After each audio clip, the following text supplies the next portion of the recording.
Hello students, welcomes all of you again in online classes Chemistry with Vijayans। आज हम बात करेंगे physical chemistry की यूनिट फर्स्ट जो कि बीएससी पार्ट थर्ड ईयर के लिए है, श्रोडिंगर वेव इक्वेशन। पिछली क्लास में हमने क्लासिकल वेव इक्वेशन के बारे में बात की थी और क्लासिकल वेव इक्वेशन के माध्यम से ही श्रोडिंगर वेव इक्वेशन को हम ड्राइव करेंगे। तो सबसे पहले श्रोडिंगर वेव इक्वेशन के लिए इस श्रोडिंगर वेव इक्वेशन हम क्लासिकल वेव इक्वेशन के माध्यम से ड्राइव कर सकते हैं। हम जानते हैं कि किसी भी इलेक्ट्रॉन की कुल ऊर्जा उसकी गतिज ऊर्जा और पोटेंशियल ऊर्जा के योग के बराबर होती है। जैसे total energy of electrons, kinetic energy plus potential energy. यहाँ पर यदि हम कहें कि कोई m द्रव्यमान का इलेक्ट्रॉन v वेग से गति कर रहा है तो उसकी जो कुल ऊर्जा होगी वो होगी E = 1/2 mv² प्लस v, जहाँ पर v इलेक्ट्रॉन की क्या है, स्थितिज ऊर्जा है, जिसका मान होता है -Ze²/r।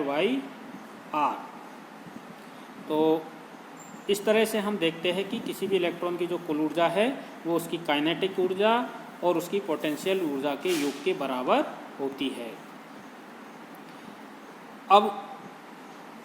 अभी हमने बात की थी कि उसकी गतिज ऊर्जा है वो Ke = 1/2 mv²। यदि हम इसको m से दोनों मल्टीप्लाई कर दें तो हमें प्राप्त होता है 1/2 mv²/m। यहाँ पर हमने mv² को मल्टीप्लाइड कर दिया m से ऊपर और नीचे, तो हमें इस तरह की समीकरण प्राप्त होती है। तो और हमें पता है कि डी ब्रोगली जो इक्वेशन है उसके अनुसार लैम्डा = h/p और p एक संवेग होता है जिसकी वैल्यू होती है p = mv।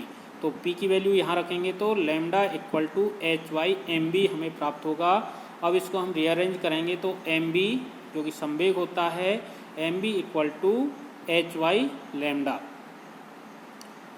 तो यहाँ पर हम mv की वैल्यू को यहाँ रखते हैं तो हमें जो प्राप्त होगा mv² = h²/λ²।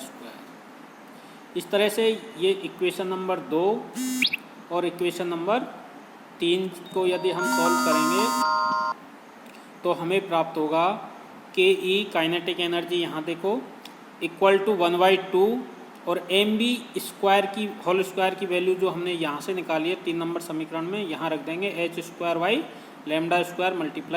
× m।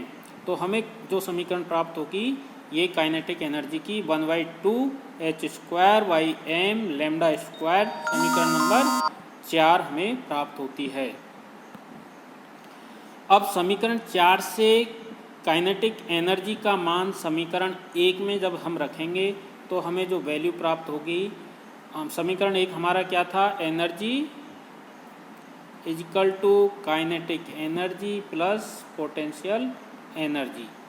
तो ये वैल्यू हम रखेंगे काइनेटिक एनर्जी की यहाँ पर, तो हमें प्राप्त होगा E = h² 2m λ² plus v।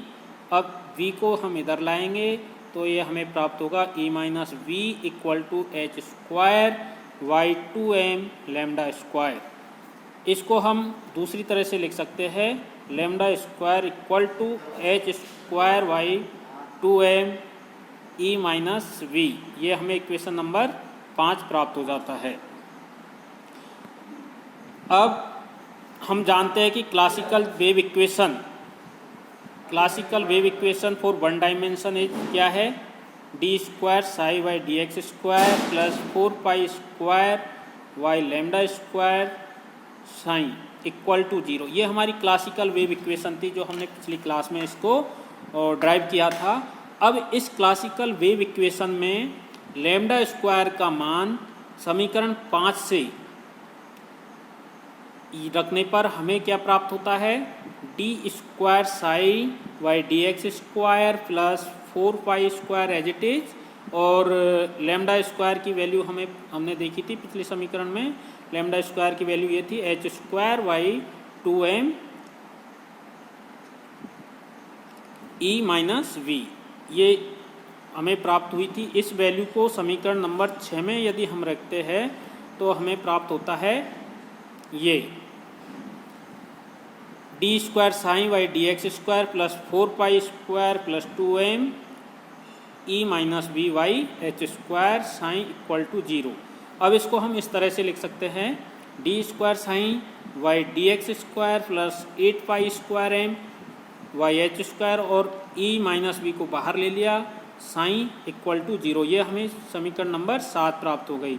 ये समीकरण नंबर 7 जो है हमारी श्रोडिंगर वेव इक्वेशन कहलाती है, जो कि 1 डायमेंशन स्पेस में काम आती है। अब यदि इस समीकरण को हम 3 डायमेंशनल के लिए लिखेंगे तो यहाँ हमें प्राप्त होगा D square psi Y D X square plus D square psi Y D Y square plus D square psi Y D Z square plus 8 pi square M by H square इन कोष्टक E minus V psi equal to 0। ये हमारी Schrodinger equation कहलाती है त्रिविमीय के लिए, या जो कि समय पर आश्रित नहीं है, time independent Schrodinger wave equation. It is very important for competitive examinations, कई बार पूछी जाती है, और एग्जाम्स के लिए तो है ही। श्रोडिंगर वेव इक्वेशन को ड्राइव करो, या क्वेश्चन आता है आपके कि time independent Schrodinger wave equation को ड्राइव कीजिए why the using of classical wave equation.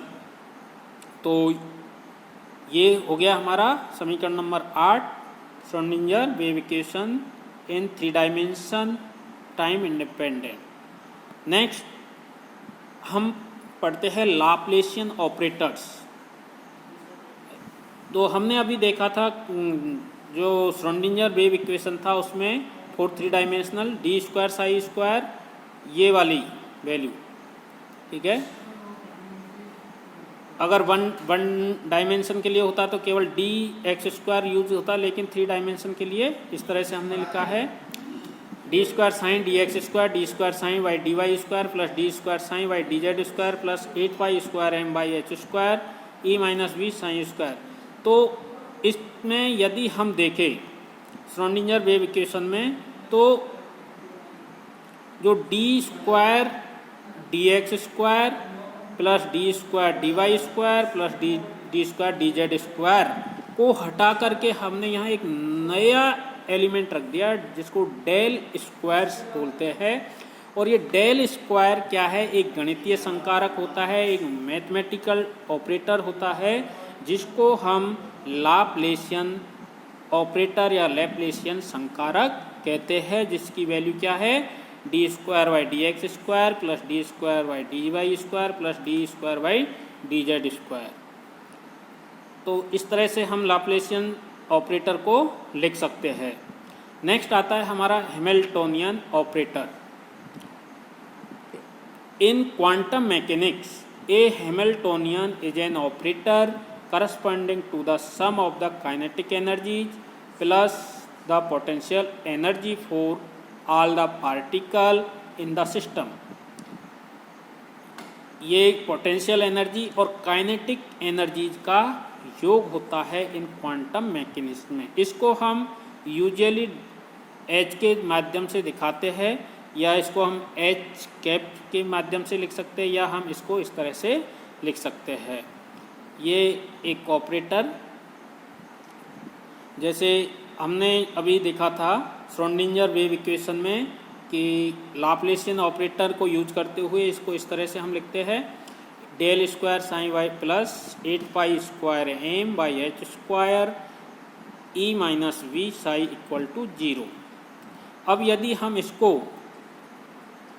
Rearrange करें तो हमें जो प्राप्त होता है minus H square 8 pi square M ये वैल्यू इधर आ जाएगी और ये वैल्यू इधर जाएगी इस तरह से। तो ये यहाँ आने पर minus H square 8 pi square M del square psi equal to E minus V psi.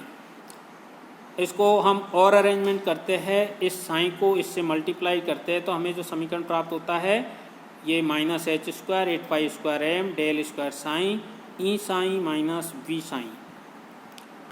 इसको हम और रीअरेंजमेंट करेंगे, ये वी साइन को इधर लेंगे तो हमें जो इक्वेशन प्राप्त होती है E psi equal to minus H square 8 pi square M del square psi plus V psi. अब हमने यहाँ पर साइन को यहाँ से कॉमन, दोनों तरफ कॉमन है तो इसको कॉमन करके और इसको ले लिया बाहर और ये हमें प्राप्त होता है minus H square 8 pi square M del square plus V, कोष्टक बंद और ये साइन बाहर और ई साइन। अब जो ये वैल्यू है ये कांस्टेंट वैल्यू होती है और इस कांस्टेंट वैल्यू को हम एच कैप के माध्यम से दिखाते हैं और ये एच कैप जो होता है ये क्या है, हैमिल्टोनियन ऑपरेटर होता है, जिसको हम लिख सकते हैं H cap equal to minus H square Y 8 pi square M del square plus V, जहाँ पर डेल स्क्वायर क्या है, लैप्लेसियन ऑपरेटर, एच कैप क्या है, हैमिल्टोनियन ऑपरेटर, वी क्या है, उसकी पोटेंशियल एनर्जी और ये सब कांस्टेंट राशि होती है। तो ये तो था हमारा आज का टॉपिक जिसमें हमने बात की श्रोडिंगर वेव इक्वेशन की, लाप्लेसियन ऑपरेटर की, हैमिल्टोनियन ऑपरेटर की और इसमें जो टाइम इंडिपेंडेंट श्रोडिंगर इक्वेशन है फॉर 3 डायमेंशनल, उसके बारे में हमने बात की। तो I hope you all understand this topic, so good luck, thank you।